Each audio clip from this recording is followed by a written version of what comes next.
Personal evangelism అంటే వ్యక్తిగత సువార్తను మనము దేవుని యొక్క సహోదరులకి మనం తెలియజేసే బాధ్యతను మనము కలిగి ఉన్నామని దేవుని వాక్యానుసారం మనం తెలియజేసుకుంటున్నాం. దేవుని వాక్యాన్ని మనం జ్ఞాపకం చేసుకుంటున్నాం. నూట సువార్త మరి 9వ అధ్యాయం 25వ వాక్యాన్ని చదువుతున్నాం. ఒకడు లోటమంతా సంపాదించి తాను పోగొట్టుకుని ఎడల లేక నష్టపరచుకుని ఎడల వానికి ఏమి ప్రయోజనము.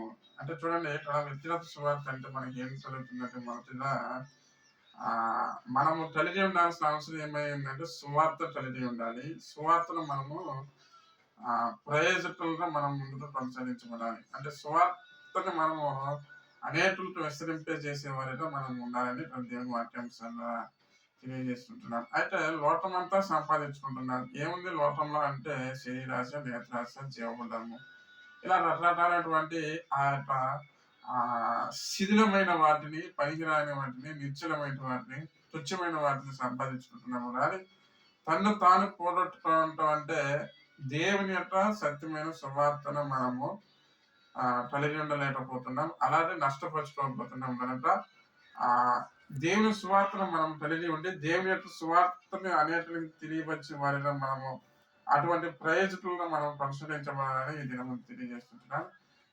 అలాగే ఎందుకు తెలియజేసిన అవసరం ఉందంటే, ఇక్కడ ఒక మాట చదువుతున్నాం మనము. మత్తయి సువార్త 25వ అధ్యాయం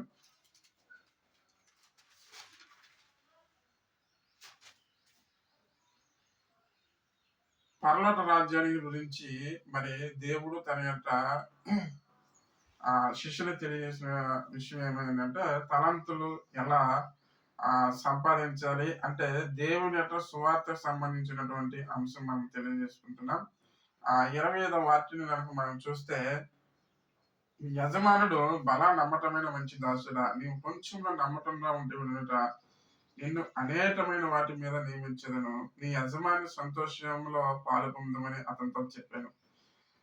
చూడండి, ఇక్కడ సహోదరులారా, మనము సువార్తను కనుక ప్రజలుగా ఉన్నట్లయితే మనం దేవుని యొక్క సంతోషంలో పాల్గొందామని దేవుని వాక్యాంశాలను మీరు తెలియజేస్తున్నాను. అంటే దేవుడు మనకు అప్పగించినటువంటి ఆ యొక్క తలాంతులు ఏదైతే ఉందో దేవుని యొక్క మరి సహోదరుని మనము దేవునితో నమ్మకంగా పనిచేసే వారిగా మనము కలిగి ఉండాలని, అలాగే దేవుని యొక్క సంతోషంలో మనము పొందుకునే వారిలో ఉండాలని దేవుని వాక్యాంశాలను తెలియజేస్తుంటున్నాను. ఇలా వ్యక్తిగత సువార్తలో మనం ముందుకు కొనసాగించే అవసరం మనకి ఎంతైనా ప్రయోజనకరమని దేవుని వాక్యాంశాన్ని మీకు తెలియజేస్తుంటున్నాను. మరొక వాక్యంలో మనం చూద్దాము. లూకా సువార్త 9వ అధ్యాయం 15వ వాక్యం.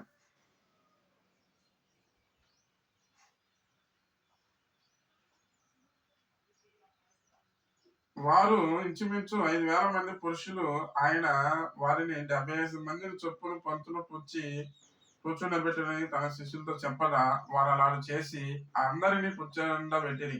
అంతటా ఆయన ఆ 5 రొట్టెల్లో 2 చేపలను ఎత్తుకొని ఆకాశం వైపు కన్నులెత్తి వాటిని ఆశీర్వదించి విరిచి జనసమూహం ఓడినట్టు వడ్డించమని శిష్యులు ఇచ్చాను. వారందరూ తిని తృప్తి పొందిన తర్వాత మిగిలిన మొక్కలు 12 రంపలెత్తిరి. చూడండి సహోదరులారా, సువార్త మనము చేయాల్సిన అవసరము ఎందుకు అవసరమైందంటే, ఇక్కడ చూడండి, 5,000 మంది పురుషులకి ఏం కలిగి ఉందంటే, ఇక్కడ దేవుని యొక్క ఆశీర్వాదము, దేవుని యొక్క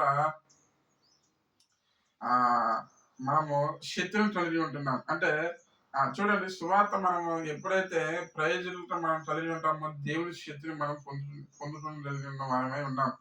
78 మందిని మనము పంతుల్లో కూర్చోబెట్టి శిష్యులు చెప్పినప్పుడు ఏం కలిగి ఉన్నట్టే ఒక క్రమాన్ని మనం కలిగి ఉన్నాం. అందరినీ అక్కడ క్రమంగా దేవుని యొక్క మన పరిశీలన క్రమంలో మనము కలిగి ఉన్నామని దేవుని వాక్యాంశాలను తెలియజేస్తుంటున్నాం. ఆయన 5 రొట్టెలను 2 చేపలను ఏం చేశారంటే దేవునికి మరి ఆ యొక్క ఆహారాన్ని మరి కృతజ్ఞతాస్థుతులు చెల్లించి ప్రార్థన పూర్వకంగా విజ్ఞాపన చేసి మరి ఆ యొక్క ఆహారాన్ని ఆస్వాదించి దీవించి మరి ఆ యొక్క సహోదరులకు మరి ఇచ్చినట్టుగా మనం దేవుని వాక్యాంశాలను చూస్తుంటున్నాం. వారు ఆ యొక్క ఆస్వాదించినటువంటి ఆ యొక్క ఆహారాన్ని విరిచి అంటే ఒక్కొక్క ఆహారంలో వారు పాలిపంపులు పొందుకొని జనసమూహందరికి వాళ్ళు ఏం చేశారంటే శిష్యులు వడ్డించారు. ఆ దేవుని యొక్క 12 మంది శిష్యులు వారికి ఆ పరిచయం చేశారు. మరి ఆ యొక్క ఆహారపు పరిచర్యలో వారు పాలుపంపులు పొందుకున్నారు కనుక అలా సువార్తతో పాటు ఇలా ఆహారాన్ని మరి వారి యొక్క పరిచర్యలో మరి ఉంచడం అనేది ఆశీర్వాదకరం అని కూడా మీరు తెలియజేస్తుంటున్నాను. దేవుని శక్తి అని ఈ దినమందు మీరు తెలియపరుస్తుంటున్నాను. ఇలాగా వారందరూ తిని తృప్తి పొందిన తర్వాత మరి అనేటువంటి ఇంట్లో ఆహారానికి కూడా దేవుడు ఈ దినమందు తన యొక్క శక్తి కొలది మరి సమృద్ధిగా మరి ఇంత కలిగి ఉందని కూడా దేవుని వాక్యాంశాన్ని మీరు తెలియపరుస్తుంటున్నాను. ప్రియ సహోదరులు చూడండి, ఇక్కడ వ్యక్తిగత సువార్తను మనం కలిగి ఉండేటప్పుడు ప్రయోజనం ఏమైందంటే మొదటిగా దేవుని యొక్క సువార్తను మనము కలిగి ఉంటాము. తదుపరి దేవుని యొక్క శక్తిని మనము పొందుకుంటాము. దేవుని యొక్క పరీక్షలు కూడా మరి సంతృప్తితో మనము కలిగి ముందుకు కొనసాగించబడతామని దేవుని వాక్యాంశాన్ని మీకు తెలియపరుస్తూ ఈ మాటలు ముగిస్తుంటున్నాను. దేవుడు మిమ్మల్ని దీవించును, ఆశ్రయించును గాక. ఆమేన్. వందనాలు.